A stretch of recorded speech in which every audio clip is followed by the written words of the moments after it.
sudah pasti engkau tidak akan mampu menghitungnya. Salah satunya sebagai tanda rasa syukur kita kehadirat Allah atas karunia yang banyak ini, mari kita sisihkan sebagian nikmat itu untuk kita keluarkan melalui jalan sedekah jariah, antara lain melalui zakat, infak, dan sedekah.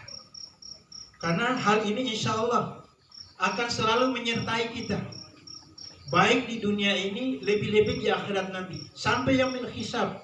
Sedekah yang kita keluarkan ini insya Allah di dunia ini akan menolak segala macam bala bencana.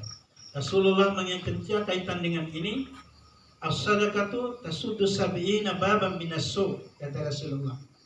Jadi sedekah yang kita keluarkan dari karunia nikmat Allah yang kita rasakan ini, insya Allah akan tutup 70 keburukan yang sudah ditetapkan oleh Allah Subhanahu wa taala untuk ditimpakan kepada kita. Tapi karena sedekah sering kita keluarkan, maka insya Allah 70 keburukan akan ditolak oleh Allah Subhanahu wa taala. Selanjutnya sedekah ini bukan hanya bermanfaat untuk di dunia ini, sampai di dalam kubur sedekahnya akan mendampingi kita. Gara-gara ada sedekah ini insya Allah kita akan dijauhkan oleh Allah, kata Rasulullah, dari siksaan kubur. Maka jangan lupa wahai saudaraku seiman dan seagama, sepanjang kita masih diberi kesempatan oleh Allah Subhanahu wa taala untuk hidup ini, sepanjang kita masih bisa menikmati karunia Allah dalam hidup ini, sisihkanlah sebagian untuk dibelanjakan di jalan Allah Subhanahu wa taala.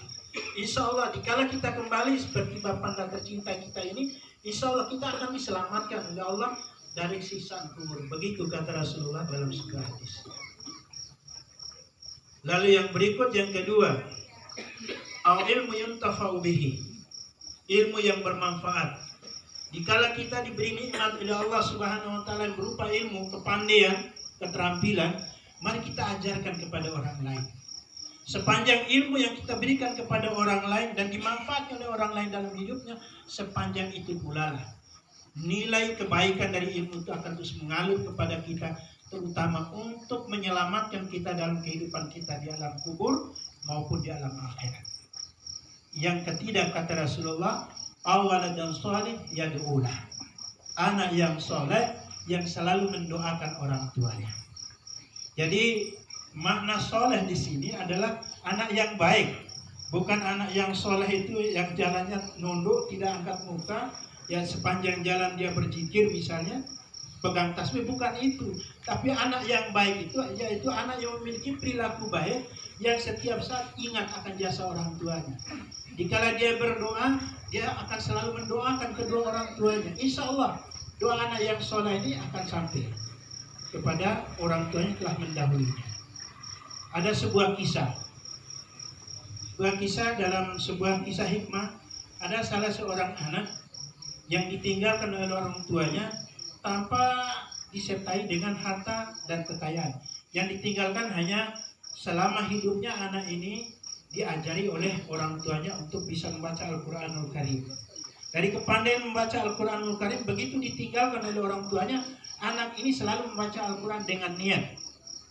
Saya niatkan baca Al-Quran ini, mudah-mudahan pahalanya saya hadiahkan untuk kedua orang tuanya yang meninggal dunia. Dan alhamdulillah kebiasaan anak ini kebetulan dilihat oleh salah seorang warga kampung tempat di mana anak itu tinggal. Di dalam mimpinya bahwa dia, bapak ini yang bermimpi bertemu dengan orang tua dari anak ini. Nah, di saat pertemuan itu, bapak yang bermimpi ini melihat orang tua dari anak ini, hanya orang tua ini saja yang kelihatannya merasa gembira, merasa berbahagia, sementara teman di samping kiri kanan muka belakangnya merasa sedih, merasa susah, dan merasa gelisah dan takut. Sementara orang tua anak ini selalu gembira dan berbahagia. Akhirnya bapak ini bertanya kepada almarhum, "Bapak, kenapa kok bapak ini sendiri yang kelihatannya gembira, merasa berbahagia?" Lalu almarhum ini menjawab, "Kenapa tidak saya berbahagia? Karena setiap saat saya selalu menerima kiriman doa dan pahala yang dari anak yang aku tinggalkan." Lalu ditanya oleh bapak ini, lalu apa kebiasaan yang diajarkan oleh bapak pada anak ditinggalkan oleh bapak?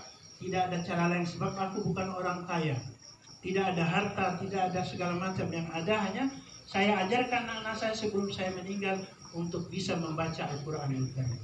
Rupanya bacaan Al-Quranul Karim ini sampai pahalanya kepada orang tuanya. Maka oleh karena demikian kepada kita yang ditinggalkan oleh orang tua, jangan lupa bacakan ayat-ayat suci Al-Quran, niatkan pahalanya untuk kedua orang tua. Insya Allah orang tua kita yang meninggal akan diselamatkan oleh Allah Subhanahu Wa Taala dari siksaan kubur maupun siksaan akhirat nanti. Di samping itu pula seringlah berdoa. Setiap kali berdoa jangan lupa doakan untuk orang tua. Insya Allah akan sampai doa kita. Lalu yang berikut, kalau ada karunia Allah yang kita terima dalam hidup ini, jangan lupa sisihkan sebagian untuk disedekahkan atas nama almarhum atau almarhumah. Insya Allah akan sampai kepada almarhum. Hadirin yang dirahmati oleh Allah Subhanahu Wa Taala. Yang terakhir, dalam hidup ini sebenarnya yang kita tunggu ada dua waktu. Pertama, waktu sholat. Di saat tiba waktu sholat, kita tinggalkan kepentingan dunia kita, kesibukan dunia, tinggalkan, laksanakan sholat. Sebab sholat inilah yang pertama diperiksa oleh Allah Subhanahu Wa Taala.